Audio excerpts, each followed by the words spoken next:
నేటి ఆధునిక జీవనశైలి కారణంగా గతంలో పెద్దవారిలో కనిపించే మెడ నొప్పి నేడు చిన్న వయసు వారిలో కూడా ఎక్కువగా కనిపిస్తోందని డాక్టర్ చల్ల భావతేజ పేర్కొన్నారు. సర్పవరం జంక్షన్ లో Bhavashri orthopaedic and ENT clinic లో జరిగిన ఉచిత వైద్య శిబిరాన్ని ఉద్దేశించి డాక్టర్ చల్ల భావతేజ మాట్లాడారు.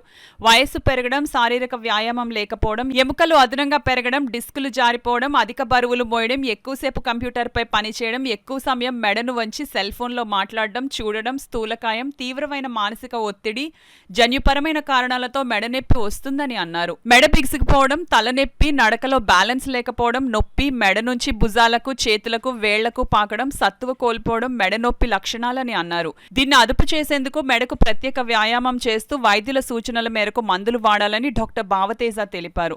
అనంతరం వైద్య పరీక్షలు నిర్వహించి మందులు పంపిణీ చేశారు. ఈ కార్యక్రమంలో అడబాల రత్నప్రసాద్, కొప్పుల త్రిమూర్తులు, శ్రీను తదితరులు పాల్గొన్నారు.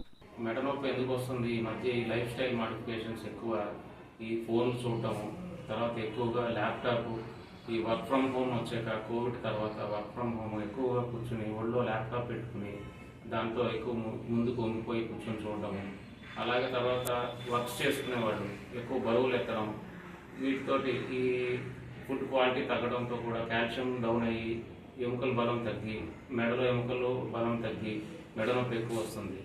మళ్ళీ ఫోను ఇలాంటివి ఏమైనా వాడుతున్నప్పుడు ముందు పొంగిపోయి కాకుండా స్ట్రైట్గా కూర్చుని నడుము మెడ స్ట్రైట్గా పెట్టుకుని కూర్చోవడం అలవాటు చేసుకోవాలి. మెడనొప్పి స్టార్ట్ అవుతుందంటే తర్వాత మెల్లగా నడుము కూడా స్టార్ట్ అవుతుందండి, నడుము నొప్పి కూడా స్టార్ట్ అవుతుంది.